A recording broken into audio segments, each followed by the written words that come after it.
Lalu apa sebenarnya maksud pengibaran bendera putih di Aceh? Apakah masuknya bantuan asing seperti yang diharapkan para korban bencana akan bisa mempercepat pemulihan pasca bencana? Kita bahas bersama Ahmad Irawan, anggota Komisi 2 DPR dari fraksi Partai Golkar. Mas Irawan, selamat malam. Malam, Mbak.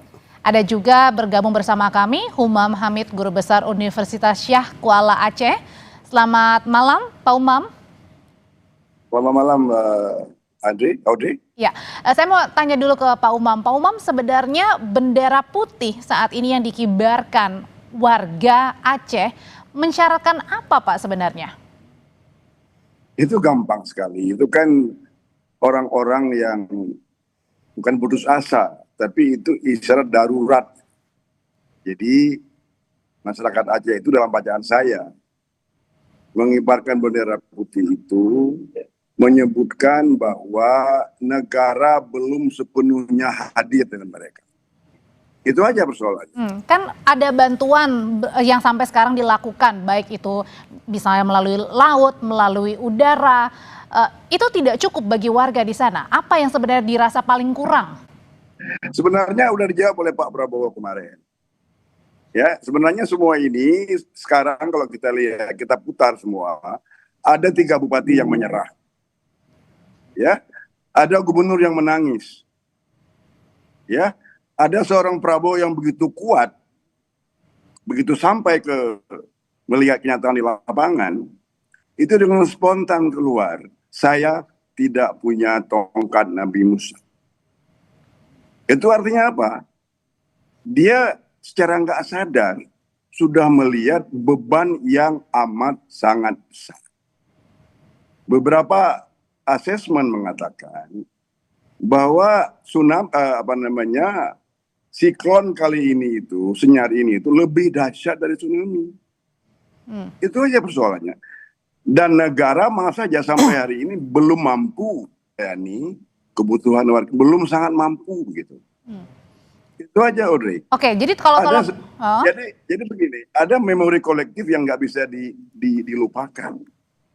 Negara itu hadir penuh ketika tsunami.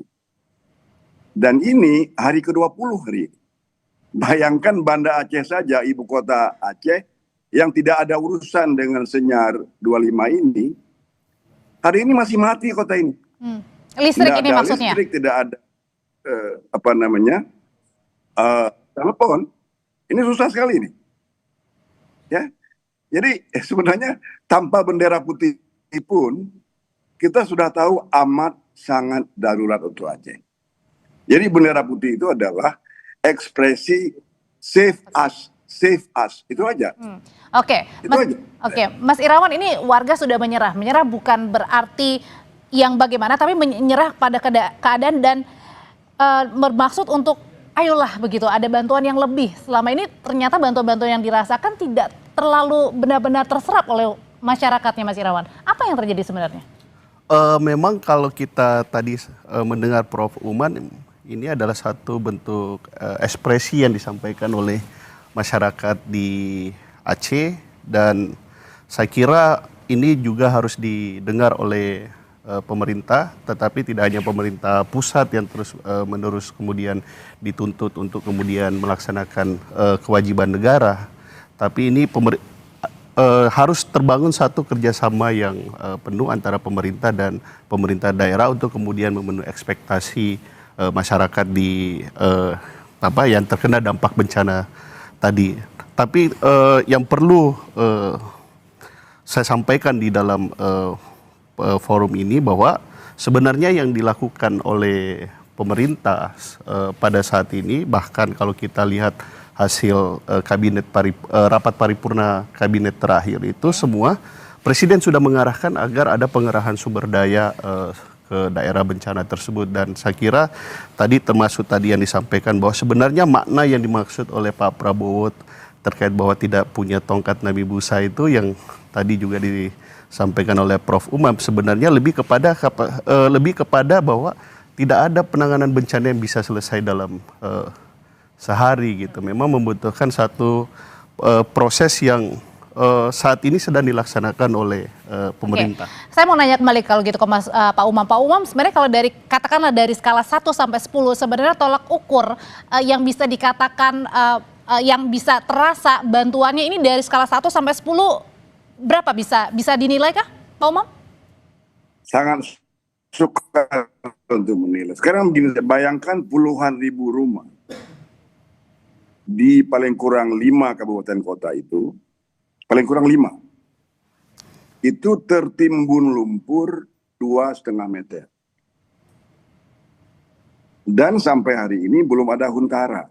Ini hari ke-20. Ya. Mereka jelas nggak tahu mau di mana nginapnya itu. Ada yang nginap di rumah, ada yang nginap di masjid. Ya. Kalau tenda-tenda yang dibuat pemerintah? Ada yang lapar, ada yang lapar. Maaf ini, ada yang lapar ini. Okay. Belum lagi di daerah wilayah tengah. Itu saya masuk. Ketika dia berlaporan di kabinet segala macam, itu yang ada adalah kebenaran administratif. Ya. Laporan petanya bagus, jumlahnya segala macam, itu adalah kebenaran administratif. Terutama dari ketua BNPB, maaf saja. Ya. Oke. Yang kedua, ketika dia ke lapangan, itu namanya dia mendapat sebuah ground truth, kebenaran yang ada di lapangan. Dia melihat bagaimana tameng itu habis digenangi oleh lumpur. Dia terbang kemudian ke Benar Meriah. Dia terbang kemudian ke wilayah tengah. Dia lihat hancur sekali. Yang dia katakan itu, dia nggak mengatakan secara terbuka, tapi yang dia katakan adalah kapasitas Aceh itu nggak mampu mengurus. Jadi jadi saya mau kita satu-satu bahas. Kalau tadi dibilang katanya bahwa ini hanyalah kebenaran administratif saja, kenyataannya di lapangan nggak begitu, Mas? Ya, saya ingin meneruskan tadi, termasuk tadi yang disinggung bahwa pemerintah daerah tidak mampu dan menangani bencana. Sebenarnya itulah yang perlu kita koreksi dari proses birokratisasi penanggulangan bencana. Jadi sebenarnya itu persyaratan administratif bahwa ketika kabupaten kota kemudian tidak mampu, maka prosedur penanganan bencana dilaksanakan oleh provinsi. Jadi bukan tidak mampu dalam arti material, tapi dalam arti formil bahwa perlu ada kerjasama di tingkatan provinsi. Tapi sudah berminggu-minggu, bukannya hal ini harusnya sudah selesai di tingkat-tingkat seperti ini? Ya makanya kemudian yang itu kan sudah selesai sebelumnya. Itu kan sudah selesai dan saat ini bencana ya. Dan Prof, mohon maaf Prof. Bencana nggak menunggu laporan. Bencana nggak menunggu rapat. Bencana itu kematian, kemudian kelaparan, tidak ada rapat di situ. Yang ada adalah judgment. Yang paling clear saja ketika tsunami. Day 5 selesai itu.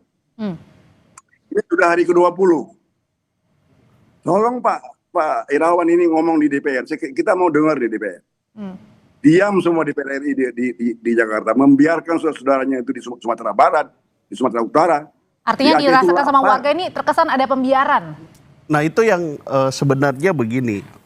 Kalau kami lihat apa yang dikerjakan oleh pemerintah, terus pemerintah daerah sejak hari pertama sampai dan hari ke-20 ini adalah suatu usaha yang sungguh-sungguh dan seksama. Makanya kemudian rapat-rapat itu penting untuk kemudian mengkoordinasikan dan mengintensifkan. Dan saya lihat, kami menilai bahwa juga pemerintah juga telah melakukan sesuatu yang maksimal yang bisa dilakukan sampai saat ini. Makanya kemudian kami DPR menuntut agar tahu mana kemudian yang memang menjadi prioritas pada saat ini agar penanganannya bisa dilakukan secara tepat dan cepat. Tadi seperti Profesor Umam menyampaikan ada satu kebutuhan terkait hunian sementara. Itu yang kami dorong. Kalau kelaparan kami belum pernah menerima laporan bahwa terjadi kelaparan karena kebutuhan pangan itu yang justru menjadi prioritas. Saya melihat dari apa yang kami disampaikan kepada kami, satu kebutuhan pangan, yang kedua adalah kebutuhan listrik, terus kemudian kebutuhan hunian sementara, terus pencarian korban yang tanahnya mulai mengering itu dilakukan. Nah dari laporan update yang kami terima, yang saat ini adalah yang menjadi prioritas adalah aksesibilitas distribusi atau logistik itu karena jalan masih Mas Irawan, kalau gitu dengan banyaknya tadi permasalahan, ada masalah infrastruktur, hunian sementara, makanan juga, kemudian juga mungkin sekolah-sekolah, warganya mau bekerja gimana caranya? Pertanyaannya kenapa kalau begitu tidak membuka saja seluas-luasnya bantuan asing? Nanti ya usai jeda Bapak-bapak tetap bersama kami di Sapa Indonesia Malam. Beberapa waktu lalu sudah memimpin ratas percepatan penanganan bencana, Mas Irawan. Hari ini juga malam ini Presiden tiba di Sumatera Barat. On off meskipun tidak ke Jakarta kemudian kembali ke Aceh, ke Sumatera Utara dan kini Sumatera Barat. Pertanyaannya, penanganan yang masih saja dirasa kurang oleh warga Aceh, kenapa tidak kemudian membuka lebar seluas-luasnya bantuan asing biar mempercepat sisi-sisi yang kurang biar bisa ditutupi segera? Situasi bencana memang tidak pernah mudah, Mbak. Kami sangat memahami situasi yang ada di lapangan dan kita juga telah merasakan kondisi seperti darurat bencana seperti saat ini berulang kali. Tentu yang kita butuhkan saat ini adalah bagaimana membangun optimisme dan solidaritas kita untuk melewati masa bencana ini. Nah, yang selanjutnya yang ingin saya sampaikan bahwa Presiden telah menyampaikan bahwa kita punya kemampuan dan kekuatan yang memadai dalam menanggulangi bencana, tidak hanya di Aceh tetapi juga di Sumatera Barat dan juga di Sumatera Utara. Nah, inilah kami yang di DPR mendorong agar kemudian pemerintah, kementerian, lembaga bersama pemerintah daerah agar menerjemahkan kekuatan dan kemampuan dari negara, kapasitas pemerintah ini agar kemudian dirasakan oleh masyarakat, dirasakan oleh rakyat dan mendekatkan kebijakannya dengan realita bencana memang yang dibutuhkan oleh masyarakat setempat agar kemudian tuntutan agak terkait dengan status ini menjadi tidak menjadi tidak relevan. Yang penting saat ini adalah bahwa pemerintah dan pemerintah daerah itu bekerja keras sama halnya ketika status bencana nasional ini ditetapkan. Kaitannya dengan bantuan luar negeri sekali lagi bahwa pemerintah tidak menutup mata atau tidak menutup bahwa keinginan atau niat baik negara-negara sahabat, organisasi-organisasi internasional sampai untuk membantu pemerintah daerah aja Indonesia. meminta bantuan dari PBB loh, Mas. Kenapa? Ada pemerintah daerah juga yang meminta bantuan dari PBB. Itulah yang perlu juga kami apresiasi dari Pak Mualim sebagai pemimpin daerah untuk kemudian mencari bantuan-bantuan yang bisa membantu pemerintah masyarakat di Aceh sana. Itu bukan sesuatu yang perlu disalahkan gitu, tetapi ini bisa saling menguatkan karena memang kalau kaitannya dengan hubungan luar negeri itu adalah menjadi kewenangan pemerintah pusat. Kembali ke Pak Umam. Pak Umam, kalau dikatakan tadi Mas Irawan sebenarnya pemerintah juga tidak abai ya untuk membuka seluas-luasnya. Karena kita mampu. Tapi untuk sementara kita mampu begitu bisa menangani dulu dari lintas kementerian pemerintahan pusat, kementerian lembaga sampai ke pemerintahan atau di daerah begitu. Tapi pertanyaannya sebenarnya apa sih yang warga inginkan, Pak Umam? Boleh saya bicara? Ya, Pak Umam. Halo, Mbak Audrey. Ya. Pertanyaannya, apakah Indonesia tidak mampu menangani sendiri? Kan itu pertanyaannya kan? Indonesia mampu. Sangat mampu. Tetapi negara yang kuat tidak sendirian bekerja dalam krisis yang sangat besar. Ya. Kita ini upper middle class. Kalau dari segi status kita. Jepang itu develop. Amerika itu superpower. Ketika krisis, mereka membuka. Gak usah malu, ini adalah solidaritas internasional. Kita bantu orang. Jadi ini bukan aib. Jadi bukan masalah gengsi gitu Pak Umam? Bukan aib. Ya. Tsunami itu ada. Bagaimana? Ya, jadi artinya bukan semata-mata ini untuk juga contoh darurat gengsi. ini. Banda Aceh enggak bagus komunikasinya. Internetnya enggak bagus ini. Nggak apa-apa, silakan Pak, kita bisa mendengar dengan jelas Pak Umam. Membuka pintu ya terdengar. Jadi membuka pintu untuk bantuan asing bukan tanda kelemahan. Ya, negara kuat benar, tapi negara kuat dalam menghadapi krisis yang amat sangat besar seperti ini tidak bekerja sendirian. Ya, Pak Umam. saya kira beginilah kalau saya mau ngomong. Aceh ini punya memori kolektif. Bagaimana negara itu memberikan kasih sayang dalam tanda petik kepada warganya ketika mereka tertimpa dengan bantuan besar. Hari ini itu belum ada. Saya bukan mengatakan tidak ada. Dan ini adalah hari ke-20. Tadi Mas Irawan mengatakan sebuah kata kunci, aksesibilitas. Ada makanan nggak nyampe. Itu di wilayah tengah itu patah jalannya itu. Orang-orang mengangkut individu, keluarga, 20 km berjalan menjemput makanan. Bagaimana kalau yang single parent, bagaimana orang tua, bagaimana yang orang sakit. Ini luar biasa ini. Jadi lagi-lagi ya, jangan marah kenapa orang menaikkan bendera putih. Pertanyaannya adalah kenapa orang menaikkan bendera putih. Itu yang paling penting. Jangan melihat kepada tanda, tapi lihat kenapa mereka bendera putih. Tanda bendera putih adalah tanda darurat. Save us itu. Jadi itu, tolong selamatkan kami. Tidak ada maksud penghinaan, tidak ada maksud menghina negara, tidak ada maksud merendahkan kedaulatan. Tidak ada. Tidak ada. Tapi di sini mungkin titik lelahnya ya, titik lelah dari berhari-hari ya Pak Umam ya. Berharap ada bantuan segera, tapi nyatanya di 20 hari pasca penanganan ini nampaknya belum semua merata, Mas Irawan, yang dirasakan oleh warga. Begini Mbak, Mas Irawan, kalau saya boleh sebentar ya. Coba suruh terbang teman Anda dari Jakarta ke Banda Aceh. Sampai ke airport Banda Aceh itu hari ke-20 belum ada sinyal di situ. Ini ibu kota provinsi yang tidak kena musibah. Listrik tidak ada. Yang merata ini kita giliran 12 jam, 10 jam, paling tinggi 15 jam. Yang hidup hanya di pendopo, kantor gubernur pun ya mereka punya sendiri, tapi masyarakat nggak bisa. Dalam era yang seperti ini, menurut saya, orang pun harus merubah ini. Definisi negara gagal itu masih dirubah. Jangan-jangan kita gagal ini kalau menurut sekarang ini definisinya.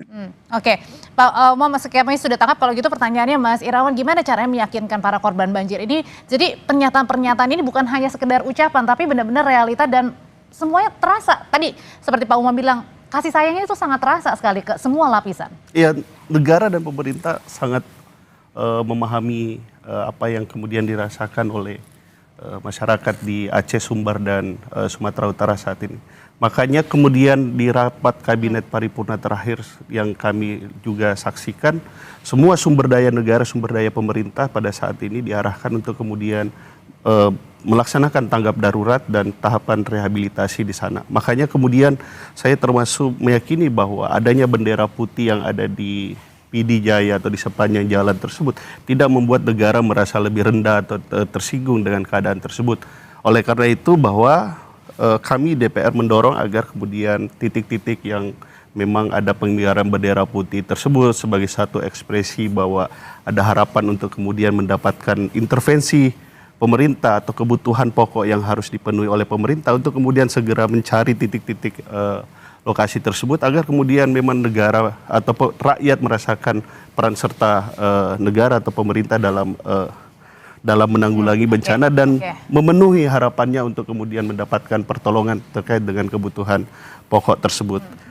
Kalau gitu Pak Umam, apa yang diinginkan? Percepatan apa yang kini diinginkan dari semuanya atau ada yang lebih spesifik lagi ini biar didengarkan sama Mas Irawan dan bagi menteri-menteri yang saat ini menonton? Nanti kami sampaikan. Ya. Begini Mas Irawan, tolong Anda tanya ke kabinet ya. Ya. Ini perpanjangan 2 minggu kedua. Apa artinya itu? Apakah itu lelah birokrasi? Apakah itu kompleksnya masalah? Masa darurat itu nggak terlalu panjang sebenarnya. Jadi ini kita lihat ini, bahwa negara sudah mengakui sangat kompleks masalahnya. Jadi kita nggak usah ngomong lagi ini masalah bendera putih. Negara sudah mengakui kok. Diperpanjang masa darurat untuk 2 minggu kedua. 2 minggu pertama ini. Setelah 2 minggu pertama ini akan ada 2 minggu kedua. Mudah-mudahan nggak ada 2 minggu ketiga. Jadi nggak usah pakai indikator ilmiah Profesor Doktor ini. Akal sehat sajalah. Enggak usah tanya ke ahli kebencanaan, enggak usah. Lihat 2 minggu kedua, ya. Jadi enggak usah tanya lagi, isunya bukan lagi bendera putih, Mbak. Oke, Mbak baik. Putri. Ya, isu kedua adalah Banda Aceh ini lumpuh sebagai ibu kota yang melayani 18 kabupaten kota yang kena, dan Banda Aceh alhamdulillah nggak ada apa-apanya. Kok Banda Aceh kemudian ada musibah begitu? Oke. Banda Aceh nggak ada listrik sampai hari ini dan nggak jelas sampai kapan siap. Jadi Ini artinya yang diharapkan ingin semuanya cepat ya Pak, termasuk jadi aliran tolong, listrik ya. tolong nanti cari ahlinya, ya. Lihat kembali apa definisi negara gagal, ya. Coba lihat nanti. Ya, saya tidak mengatakan ini sudah gagal, mungkin masih direvisi ini. Oke. Dalam abad ke-21 beda definisi negara gagal dengan abad ke-20. Ketika digital, ketika energi, itu lebih baik tidak ada pangan daripada tidak ada komunikasi. Oke, yang kita tangkap di sini adalah percepatan, Mas Irawan. Harus disampaikan segera ya, Mas Irawan ya. Pasti, mau Mas Irawan, teman-teman pasti DPR bahwa itu tanya ke kabinet apa mereka tidur itu, apa mereka Singkat Mas Irawan, silakan menjawab. laporan yang tidak benar kepada presiden. Baik, singkat aja Mas Irawan. tentu ini akan terus kita dorong pemerintah untuk terus bekerja keras untuk dalam rangka memenuhi Keras dan cepat ya Mas ya. harapan publik. Tentu harus cepat dan tepat dan prioritas, dan saya kira perlu tadi diklarifikasi dari Prof, kita jauh dari kata negara gagal karena sampai saat ini pemerintah sedang bekerja, kementerian, lembaga pemerintah daerah sedang bersungguh-sungguh untuk bekerja di lapangan. Mas Irawan terima kasih, Ya, Pak Umam terima kasih. terima kasih. Selamat malam Bapak-bapak Kalau semua. saya boleh katakan, saya tidak mengatakan negara gagal. Oke, Tapi baik. dengan kejadian ini kita mesti melihat kembali apa definisi negara gagal. Oke. Dalam konteks abad ke-21. Baik, terima kasih Terima kasih Prof. Pak Umam. Terima kasih Mas Irawan. Tolong ya. Ya Prof.